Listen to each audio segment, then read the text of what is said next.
আমার এই এক জীবনে বাংলাদেশের নানান জেলাতে বন্যা কাভার করেছি, সেটা সাংবাদিক হওয়ার কারণে। কিন্তু সমস্ত কিছু পেরিয়ে আমি নতুন একটি জায়গা, যে জায়গাতে আসলে এর আগে আসা হয়নি, সেটি হলো যে ফেনী এই অঞ্চলটি। এই ফেনীর পাশাপাশি এটি নোয়াখালী।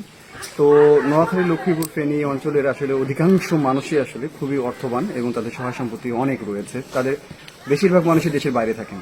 ইন্টারেস্টিং ব্যাপার হলো যে আমি সারা বাংলাদেশে যে জিনিসটা দেখিনি সেটা এখানে এসে দেখেছি। সেটি হলো যে যখন আমরা ত্রাণ নিয়ে এসেছি এবং তারা তো আসলে অসহায় হয়ে পড়েছেন পরিস্থিতির কারণে, কিন্তু যখন জিজ্ঞাসা করছি যে ত্রাণ দিয়ে গেছে, হ্যাঁ দিয়ে গেছে, কি দিয়েছে, অমুক দিয়েছে, আমি বললাম যে লাগবে, আর তো ওনারা বলছেন যে না আমার লাগবে না, পানি আছে, আমাদেরকে জিজ্ঞাসা করেন, আমরা তখন পানি দিই স্পষ্টত।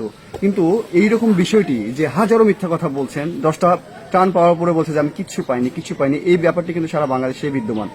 এই জায়গায় এসে ডিফারেন্ট একটা টাচ আমি পেয়েছি আমার সাংবাদিকতার লাইফে, এবং শুধুমাত্র তাই নয়, আমি দেখেছি যে এই বিষয়টি একেবারে ভিন্ন এবং এত সোভার, এত লয়াল এবং এত অনেস্টি এনাদের মধ্যে, যে একটিবারও একটা মিথ্যা কথা বলেন। এই বন্ধু যে বাড়িতে দিতে গেছি যে আপনি নেন, এটা বলছেন না আমার তো লাগবে না, পাশের বাসা আপনি যান, ওই পাশের বাসাতে গিয়ে আপনি দিয়ে আসুন। এই যে একটা সততা, এই সততায় আসলে আমরা এই সততার বাংলাদেশি দেখতে চেয়েছি। আমি খুবই অভিভূত। আমি এই অঞ্চলে খুব একটা আসিনি, কিন্তু এই অঞ্চলে আমি এসে যা শিখে গেলাম তা আমার কাছে মনে হয়েছে এটা গর্ব করে অন্য এলাকায় গিয়ে বলার মতো একটি অবস্থা রয়েছে।